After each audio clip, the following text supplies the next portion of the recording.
fa ny alohan'ny lalao famarana iny dia isan'ny lalao goavana tena nandrasan'ny maro ihany koa ny lalao sakana zay nikatrohan'ny tamin'ny Manosbe sy ny TFA anaty azo satria dia tany amin'ny fahalavam-potoana in-3 miditra vao fantatra izay mpandresy ary tsy mbola nivoaka tamin'ny isa moa zany nandresena fa dia tamin'ny karatra amin'ny alalan'ny fanisana karatra mena no nahatafitany tamin'ny Manosbe ho any amin'ny lalao manasa-dalana amin'izay fiadina ny tompon-dakan'ny ligina Lamanga izay ny farany herinandro zao no tanterahany izay lalao manasa-dalana izay ikatrohan'ny tamin'ny Manosbe sy ny TFM Manakasina izay tafavoaka amin'ireto moa zany no ikatroka amin'ny RC eo amin'ny lalao famarana andeo fitintsika anatin'ity fanadihadiana ity ary ny lalaoan'ny Tamma sy ny TFA anaty azo.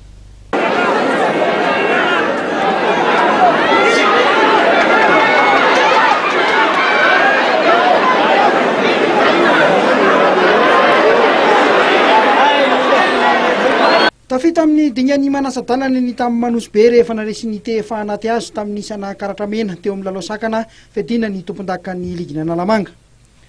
Nisaraka Adsala 20 ny rotota tao anatin'ny 20 minitra ny lalaovana. Taorian'izay dia niditra teo amin'ny fanarava-potoana 10 minitra indroa miditra.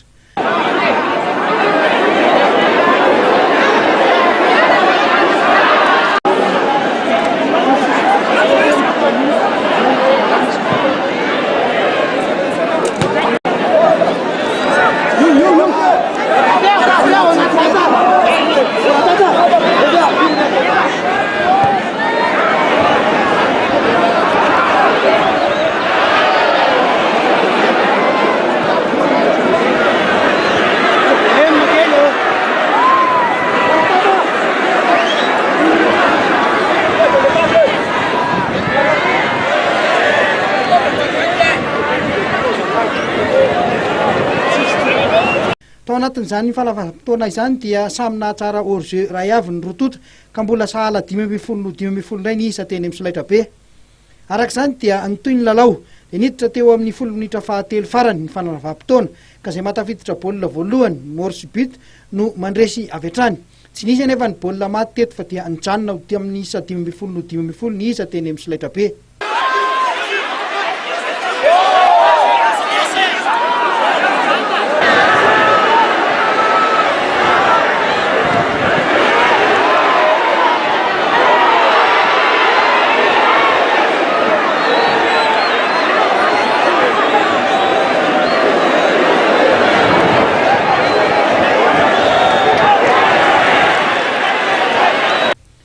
Taorian'izay ary dia napiatra ny fitsipika amin'ny feny faninanana ny ligina Lamanga mba hamaritana izay mpandresy.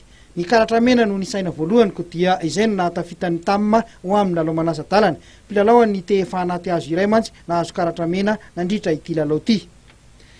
Na izany na tsy izany tamin'ny ankapobeny dia mendrika ny lalao nasehon'ny rotota. Samy ny lalao tao anaty teknika na anaty azo na ny tamin'ny Manosbe. Saingy nitongilana tany amin'ny Tamma ny vitana tamin'ity androany ity ka izy ireo no nivoaka mpandresy. Ny TFM Manakasina izany no ifandonina amin'ny tamin'ny Manosbe eo amin'ny lalao manasa-dalana.